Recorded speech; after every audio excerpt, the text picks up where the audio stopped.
All right, welcome to Touchdown Talks. I'm Spencer Taylor. This is going to be my quick reaction to Week 10 for the NFL in 2025. Going to make this quick, mostly going to be a reaction to the Chicago Bears game. I'm going to keep this video short, more sweet and simple, to the point. Going to test out, see how the YouTube algorithm likes it, see how you, the viewers, like it. Maybe see if we get some more Bears fans, Giants fans as well in here, possibly. Also, got a new microphone arm, so that may end up helping with the quality of the videos a little bit. At least I hope so. That's the idea.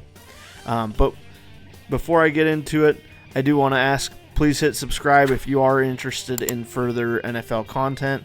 Of course, going into the comments and letting me know what you're interested in specifically helps a lot, but main thing, if you could hit subscribe. Let's now get into the Chicago Bears New York Giants game. Lot to talk about here. First of all, for the Giants, as a result of the loss for the Giants in this game, the Giants have fired on Monday. Head coach Brian Daboll is fired, no longer the head coach for the New York Giants. They are promoting their offensive coordinator to be the interim head coach for the rest of the season. And then from there, we'll just have to wait to see who the Giants decide to go for and try to go after as their head coach for the future. Names that are being thrown out there, one of the biggest is Lane Kiffin, who's currently coaching at Ole Miss as the head coach. An interesting idea being that he was the head coach for Jackson Dart in college, and they worked pretty well. Now whether or not Lane Kiffin will want to leave Ole Miss, or even if he does leave Ole Miss, does he go somewhere else in college? Does he want to come to the NFL? Other shows are going to debate that, but that's a name that's been thrown out there. Other known coach candidates that have head coaching experience out there, you got Mike McCarthy, who currently doesn't have a job. You've got, you've technically got Steve Spagnuolo, who, currently Chiefs offensive coordinator. Things didn't work out in the past with him as a head coach, and it seemed like in recent years like he's just not going to happen as a head coach again. And for the Chiefs, obviously they love that. They get to keep him as an offensive coordinator, but of course that name gets thrown out there. But I don't know. Personally, my opinion for the Giants is, I understand Giants fans love that Brian Daboll got fired. Giants fans are tired of him, ready to move on. My only thing is that, personally, the way Jackson Dart has been playing and the history of really how Daboll got the head coaching job, I do wonder if the Giants are making a mistake here. And hear me out. I understand, again, especially if you're a Giants fan, you're probably excited that Daboll's out. I mean, he's been the Giants head coach for close to 4 years now, I believe. Pretty bad record win-wise, which is obviously what matters.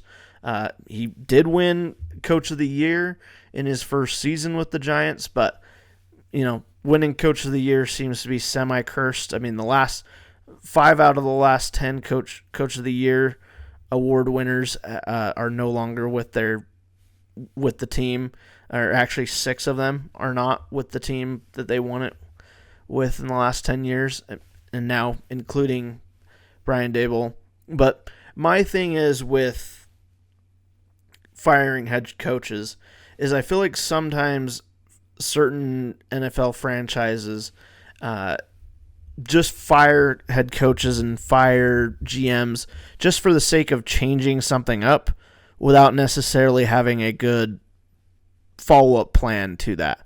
And then also it is the NFL, it's pro sports, there's tons of money involved, so obviously people are going to be impatient. I understand that.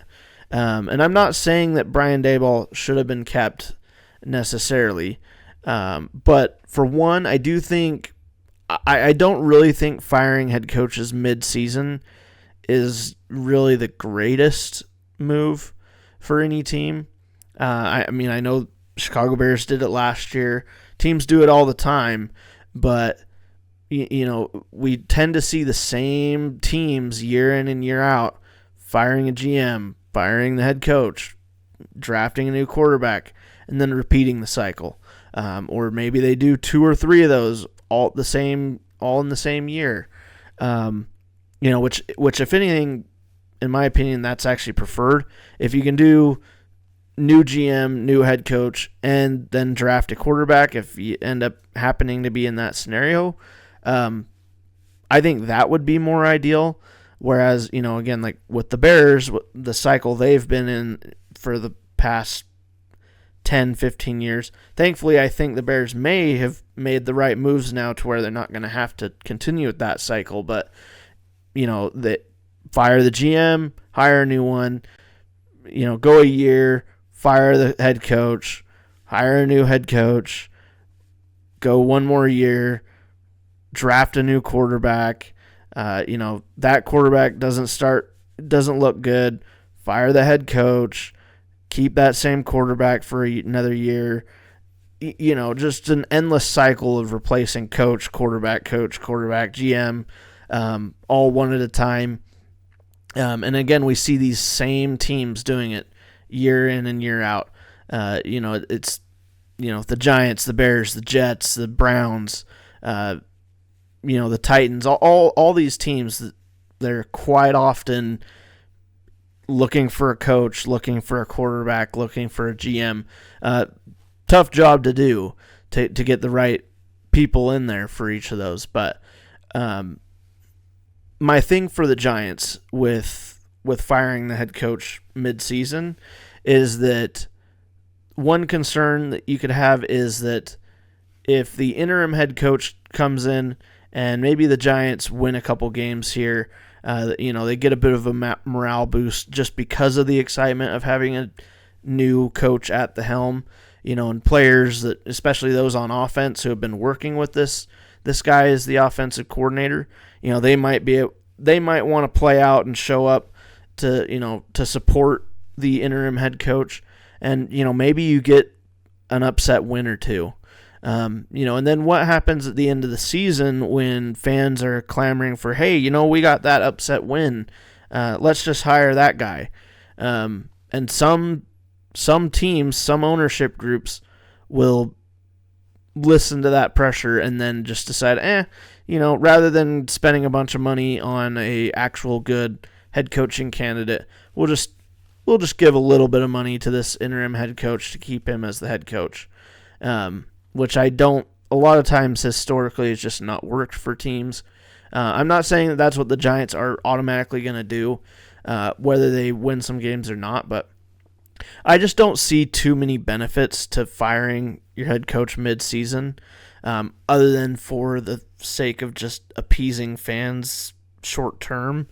But long-term, though, as far as building a team, I'm just not sure what candidates are out there that are definitely better than Brian Daboll. And again, I get it. He's not had the greatest win percentage as a head coach with the Giants, but part of the reason he got the coaching gig in the first place was because what he had done previously to being a head coach, which was he made a name for himself mainly in Buffalo early on in Josh Allen's career in being very, very key in helping Josh Allen go from what he was as a rookie, which was very raw, tons of interceptions, tons of turnovers. And Brian Daboll was one of the coaches that was very much involved in helping Josh Allen improve on all that and getting to be the quarterback that we all know him to be today. And so, of course, that's why the Giants hired him as the head coach originally.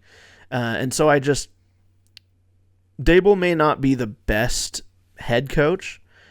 Certainly nobody's perfect, but you've got Jackson Dart, who is a rookie quarterback who's come in and played decently well in the few weeks that he's been in his rookie season.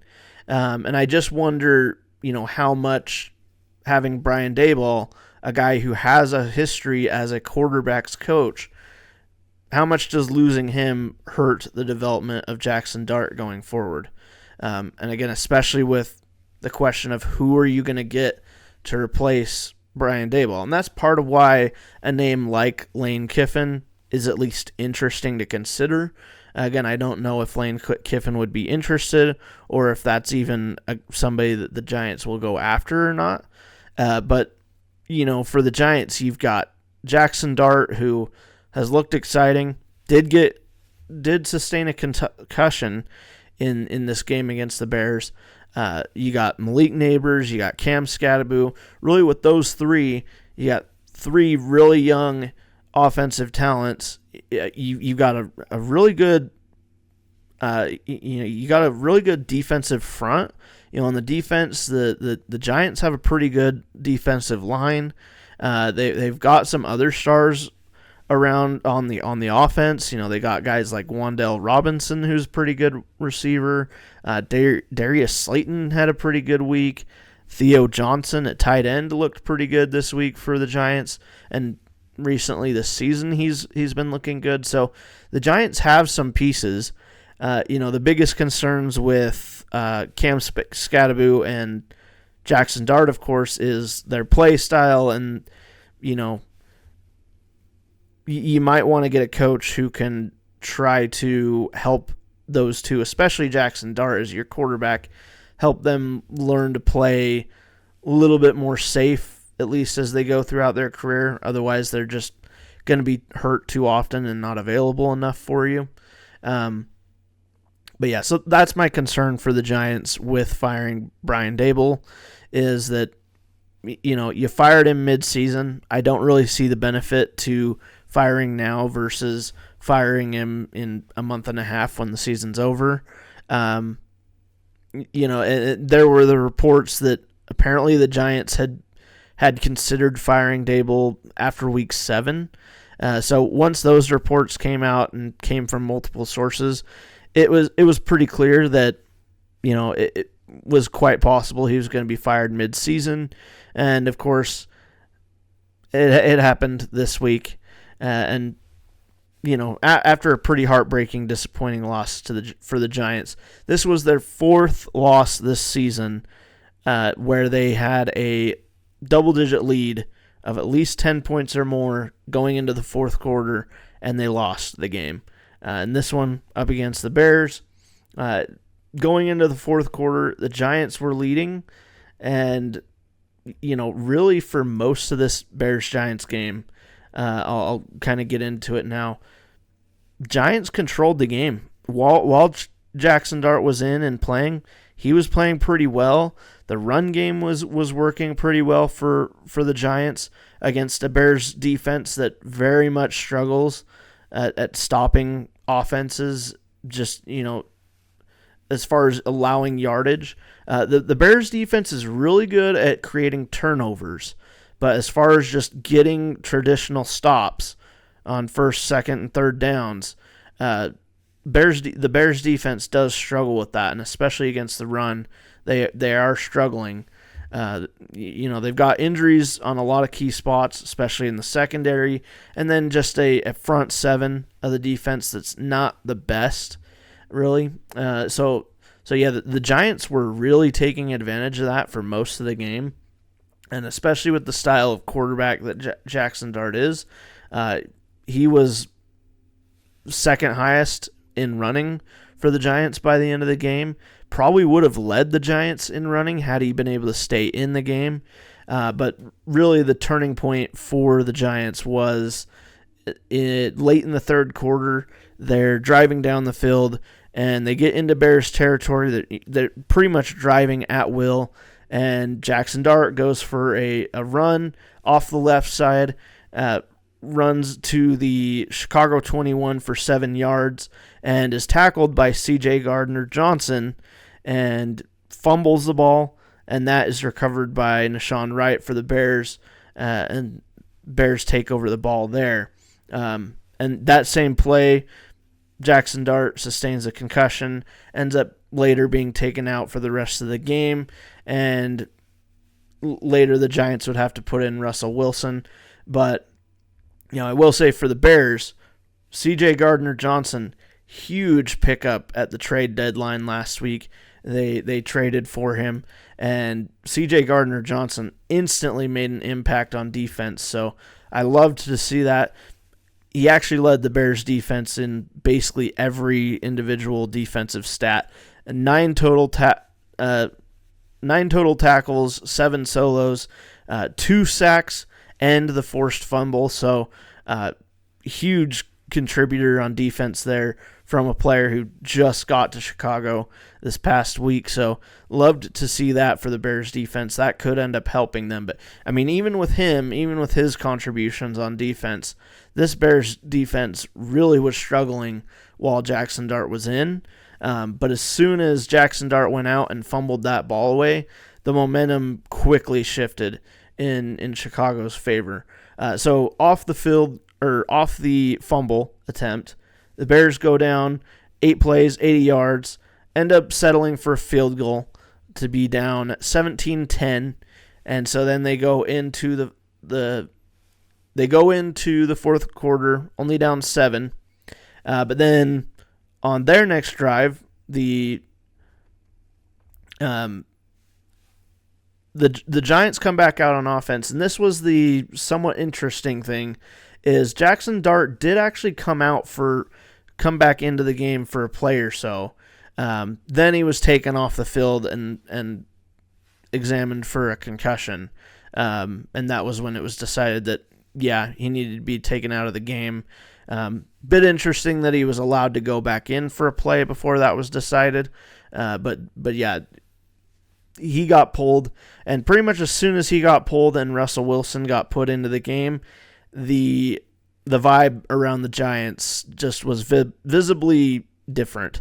I know Russell Wilson hasn't been the most liked guy in the league in his recent spots, both with the Broncos especially, and with the Giants, not very well liked.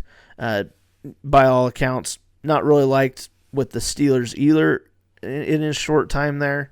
But, I was, as a Bears fan, obviously I was delighted to see this, but I just, if there was anything from Brian Daboll that I would say was an indictment on him yesterday, was just his body language when Russell Wilson had to then come in. Was just, it looked like Brian Daboll was just resigned. Just, I got to put Russell Wilson in there. Oh no. Just the facial expressions, things like that. And, to Brian Daboll's credit there, Russell Wilson has been struggling when he's been in this year. There's a reason that Jackson Dart got the chance to start and take over the starting job, because he's been looking much better than what Russell Wilson has this year when he's been in. But still, it just seemed like Brian Daboll and the Giants as a whole could have maybe handled things a little bit better emotionally, and done a little bit more to support each other and fight for each other once Russell Wilson came in. But once Russell Wilson came in, they just got flat. They did drive down the length of the field, 10 plays, 79 yards, but the Bears finally managed to get a stop that was important. The Giants do kick a field goal to go up 20-10, and used up a good amount of the clock. So it did look pretty dire. The Bears get the ball back. They turn it over on downs after gaining basically nothing. Then the Giants have a 3-and-out. Then the Bears get the ball, 9 plays, 91 yards. They score a touchdown. Then the Giants have another 3-and-out and punt. Then the Bears get the ball back, 4 plays, 53 yards, score a touchdown. They take the lead 24-20. And then, Giants have a chance with the ball. They go 6 plays, 11 yards. Not enough. End up losing the game. So, again, really, if anything, part of the reason Daboll was fired was it was their 4th game this season where they lost in such a heartbreaking fashion of being up by double digits at some point in the fourth quarter and then managing to lose the game. All four of those, by the way, on the road. So, tough beat, certainly not fun for Giants fans. So I can understand why the Mara family decided to, pull the trigger and get rid of Brian Daboll. But again, for the Giants and for Giants fans, again, I don't want to rain on anybody's parade or anything, but as far as, getting excited because your team fired a head coach, I know that feeling all too well, the feeling of, imagining what could be in the future. Obviously, I just went through that last year, but part of the reason I was so excited about that last year was because I knew it was very likely that the Bears were going to go for Ben Johnson and that it was very likely they were going to end up with him. It was pretty obvious. The prior time that the Bears had been looking for a head coach and they got Eberflus, I was not that excited even when it happened. Even before that, when the Bears were in the search and ended up with Matt Nagy, that time I was a little bit more excited. But even that one beforehand, it was like, okay, well, hey, he was on offense in key spots with the Chiefs, but I hadn't really heard of his name before that. And so again, that's the thing is for Giants fans, I hope the Giants go out there and they're willing to spend money to get a good coaching candidate, but a lot of times that's one thing that goes a little bit underreported in the offseason is the fact that sometimes with these head coaching searches and the coaches that certain teams choose to go with, sometimes money does play a factor in it, and that's why some of these teams, you see them stay dysfunctional, continually hiring coaches that nobody's heard of before, things like that. Sometimes it's just because the ownership groups of those teams, didn't want to pay the money, or they wanted to hire a coach that wasn't going to have much power, that kind of thing. So, we're seeing it kind of right now with Dallas. That's what Dallas did. Not necessarily because of money, but because Jerry Jones wants to keep the power. He was done dealing with Mike McCarthy, who is a well-known NFL head coach with plenty of experience. Of course, was struggling with Dallas, but towards the end there. But for the Cowboys, as an example, they go with Brian Schottenheimer, who was a coach that was not really on anybody's radar for a head coaching job anywhere else. No other team would have hired him as the head coach this past year.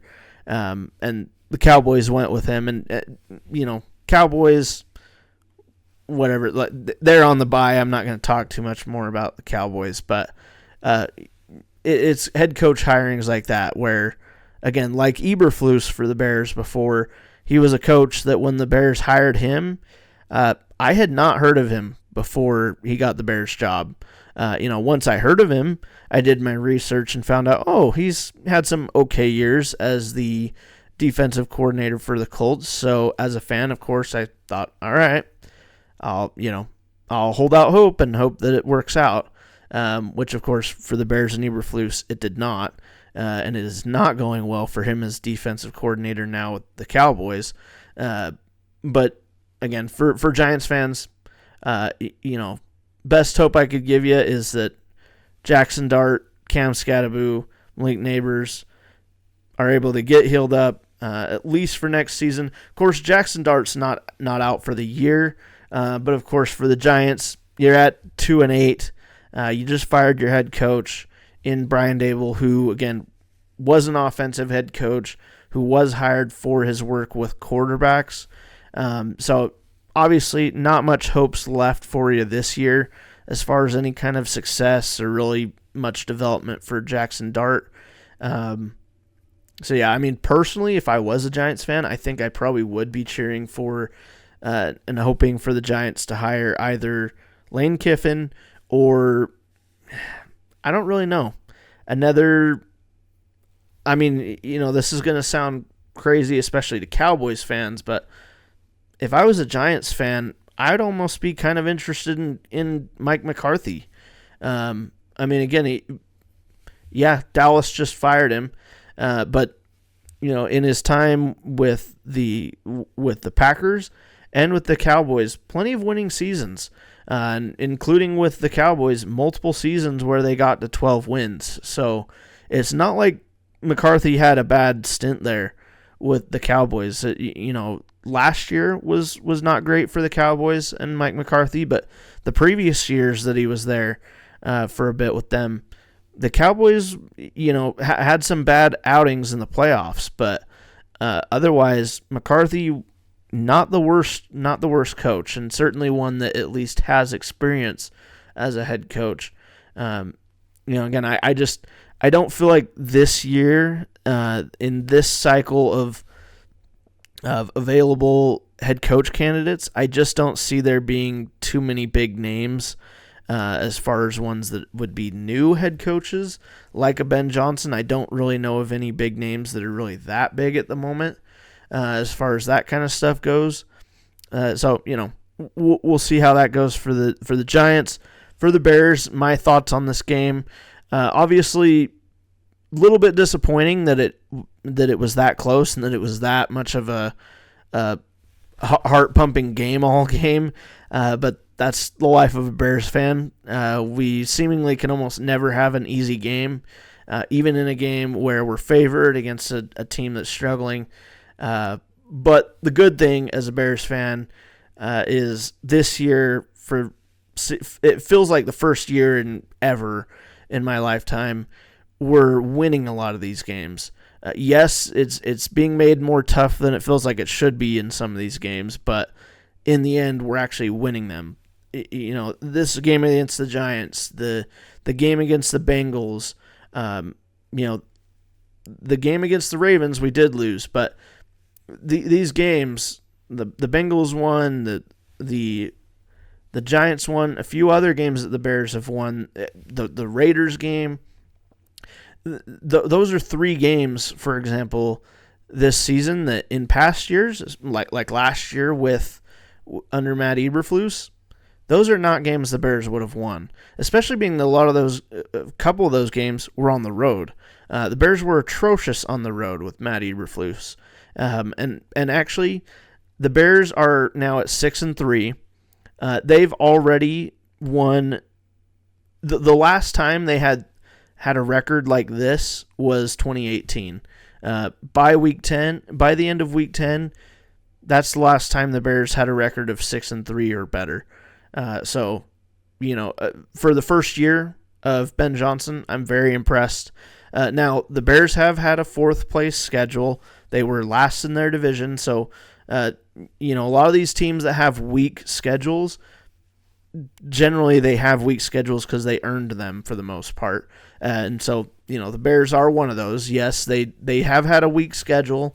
The Giants are not a great team. The Raiders, the Bengals, all teams that are struggling. So, as a Bears fan, I don't want to overreact and get overexcited about the Bears' record so far. But, again, even though they've made some of these games too close for comfort for my liking, they're finding ways to win them. Also the game against the Commanders, they found a way to win that one in a revenge spot against a team that really sent the season into a spiral last year for the Bears. That's another one that, once again on the road, that one's one that the Bears very easily could have lost, and it could have sent them into a tailspin this year. But the coaching for the Bears is obviously just so much better this year. And for Caleb Johnson, for Caleb Williams, not a perfect game. Obviously we still haven't seen a perfect game from Caleb Williams, but I will say it's encouraging to see steady growth from him and from the Bears offense as a whole. Caleb, not the greatest completion percentage for the game, 20 out of 36, so right at about 55%. But to be fair to Caleb, the Bears had like 6 or 7 drops. Like 70% of those were very much on the receivers. For example, Olamide Zaccheaus, who had 4 targets, only one reception. Young receiver. He's had some good games this year. It was a cold weather game. Caleb's got a bit of a tendency to throw the ball pretty hard. He's got a cannon of an arm. So certainly not all on the receivers. It was a tough day for receiving. It was a very cold game, snowy game in Chicago.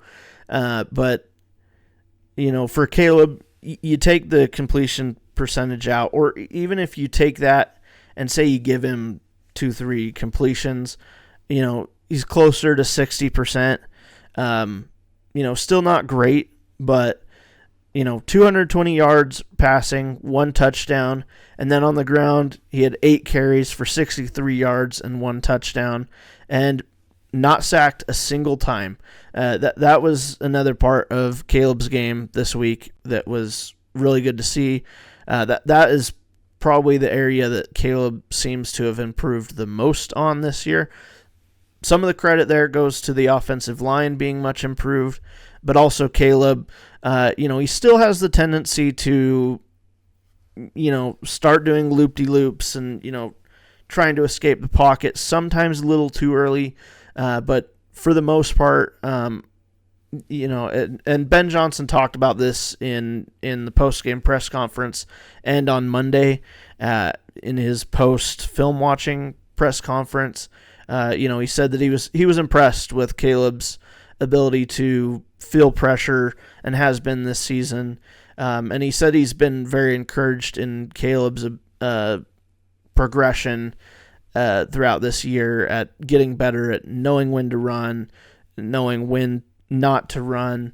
And Caleb's always been a great quarterback at protecting the ball. Hardly ever throws interceptions. Very good at, doesn't have fumbling issues for the most part.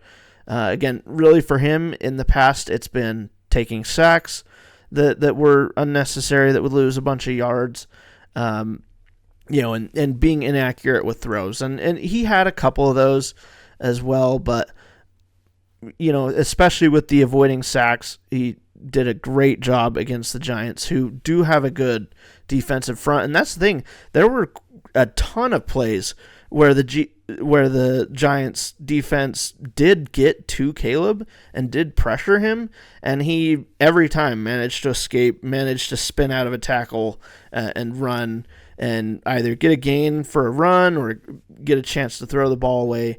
So Caleb did a great job of that this week.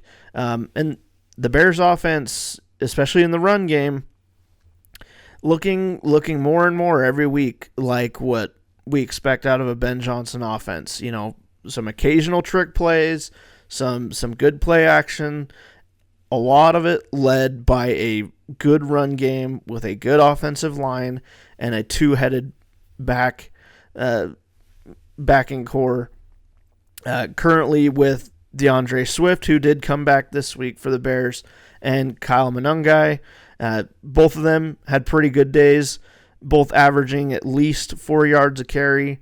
Monangai got a touchdown, and Swift carried the majority of the load as far as running with 80 yards and a 6.2 per carry. So, and then even the receiving targets, Rome Odunze got some production again, 6 receptions, a touchdown, 86 yards. Really the one Bears wide receiver that had a disappointing day was DJ Moore. Not really to his fault, but for the most part, but 4 targets, 0 receptions, 0 yards. So a very disappointing fantasy day if you had DJ Moore, which I did on a few teams, but thankfully I benched him. I kind of saw that come.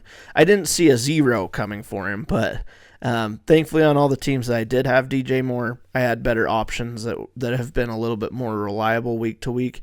The thing is with the Bears is, again, this was a cold weather game, and then the other thing that's a good thing for the Bears, not the greatest for fantasy, if you have Bears players, is they're spreading the ball around a lot. The Bears had 8 players that caught passes, or 8 players that were targeted, 6 that caught passes, including both of the tight ends in Colston Loveland and Cole Kmet. 4 receivers catching receptions. Again, DJ Moore, the only one that didn't actually end up with a reception. Bears have a lot of weapons on offense. The defense is really the main struggle for the Bears right now. But it is still an opportunistic defense that does do a really good job of getting turnovers. And also, another thing to the Bears' credit, to the coaching staff, is the Bears are a team that has struggled this year with committing penalties. They're close to the bottom in the league, close to worst in the league with committing penalties, but this week against the Giants, only 3 penalties for 25 yards, compared to the Giants, who had 10 for 69 yards. So that was another key factor, was penalties, with 10 of them, and then the turnover margin as well. So that really hurt the Giants. I mean, time of possession, the Giants actually won that just barely. They had the ball for 31 minutes and 18 seconds, but again, especially once Jackson Dart went out of the game, the air went out of the tires for the Giants immediately, and all sense of energy and positivity and belief in themselves seemed to evaporate instantly. If there's anything that I would say watching that game yesterday felt like a valid reason to fire Daboll, it was that. It felt like Daboll and the entire Giants roster basically quit as soon as Russell Wilson got put in there. It felt like the Giants just, oh no, we're gonna lose again. Oh no, and they let it happen. But yeah, so that was my reaction for Week 10, mostly for the Chicago Bears game. So as a Bears fan, I'm really excited. Bears currently, with the Packers' loss tonight, the Bears are currently sitting at second in the NFC North. It's the Lions at 6-3, the Bears at 6-3, and then the Packers at 5-3-1, and then the bottom of the NFC North is the 4-5 Vikings. Bears do go on the road this upcoming week to play the Vikings. I'm a little bit nervous about that one, but to be fair, Week 1, Bears-Vikings was a very close game. That was one that was close, and the Bears did let slip away. But I'm hoping that with the little bits of progression that we've been able to see from the Bears and their offense in recent weeks, I'm hoping that they have a better showing against the Vikings this time on the road in M&T Bank Stadium, which is going to be a tough ask, but we'll have to see on that game.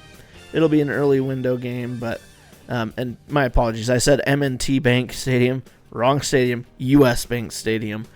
My apologies. I knew it was a bank stadium, just got it mixed up. But that's a stadium I definitely want to visit someday.